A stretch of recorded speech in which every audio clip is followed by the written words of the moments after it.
So bit by bit, some distance out from the November election and the debacle of the June debate with Biden and Trump, truth bombs are starting to emerge here, there, and everywhere. And you mentioned one earlier in the show.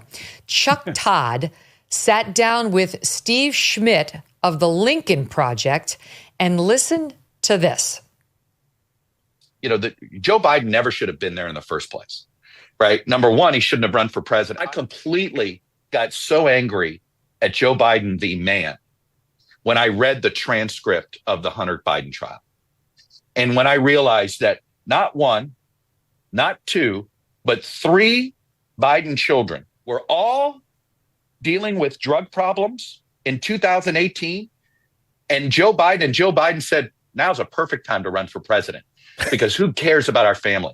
I have to tell you something about Joe Biden. There's this mythology about Joe Biden that the man cared so much. It's all bullshit. This man supposedly cared so much about his family that it created a myth, and he did it for 40 years. God bless him, that he was this incredible family man. What he really was a craven political animal that never it was desperate. The man considered or ran for president every 4 years he was eligible. Unbelievable. Pretty interesting, right, guys? Didn't all four of us talk about this exact thing in similar, maybe not quite as harsh as Chuck Todd's words on this for several years? For several years. Seriously, like your family's falling apart and you're running as family man. What the hell are you doing? Right. It's crazy to see this. I'm reminded earlier you mentioned how it was in March or April of last year when there was the fundraiser that Joe Biden went to Radio City Music Hall instead of the funeral of the cop. We were on your show that morning, and we talked about that. I remember that. That happened in March or April of last year. And when did George Clooney come out and say, "Wow, Biden's memory sure was going"? Yeah. 4 months later. July. It's 4 months later. So Chuck Todd, dude, welcome to the whatever this is. But like that stuff about Joe Biden being a family man guy for 50 years and it being a bunch of horse pucky and people knowing that it's horse pucky and that his family's an absolute catastrophe. What part of that is new? I just don't know. No. Well, what part of that is new is that him talking about it. If you want an example, like, by the way, nobody looks at this stuff as like, oh, he knew, but this is bravery. It undermines people's confidence in the mainstream media that doesn't need any more undermining. I mean, the opinion polls are like 18% below Congress that people believe the mainstream media. And this is somebody saying, I knew this for a long time. I thought this for a long time. And I decided to not make it public. I decided not to talk about it. Why not?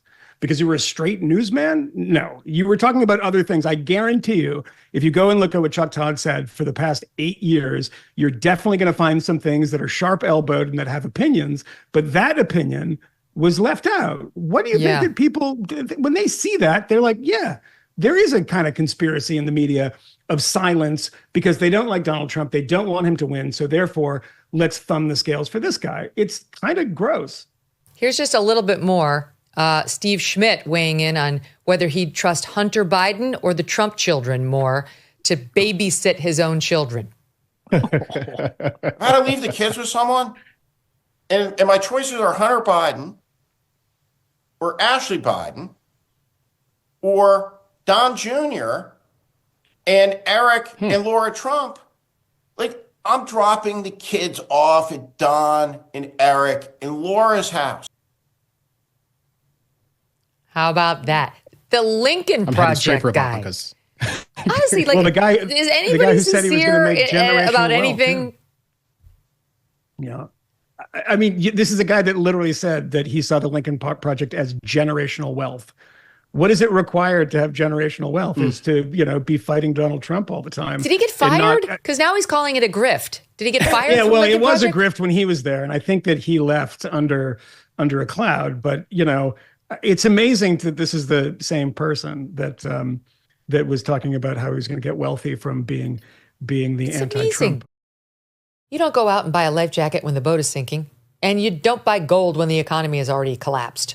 Clearly, others are heeding this advice as gold hit all-time highs already this year.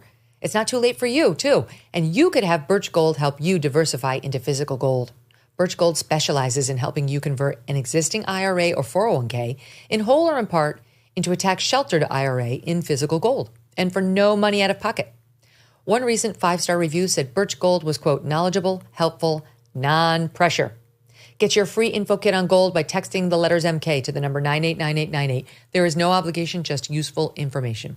With an A+ rating from the Better Business Bureau and countless 5-star reviews, text MK to 989898 and let the experts at Birch Gold help you secure your future today with gold.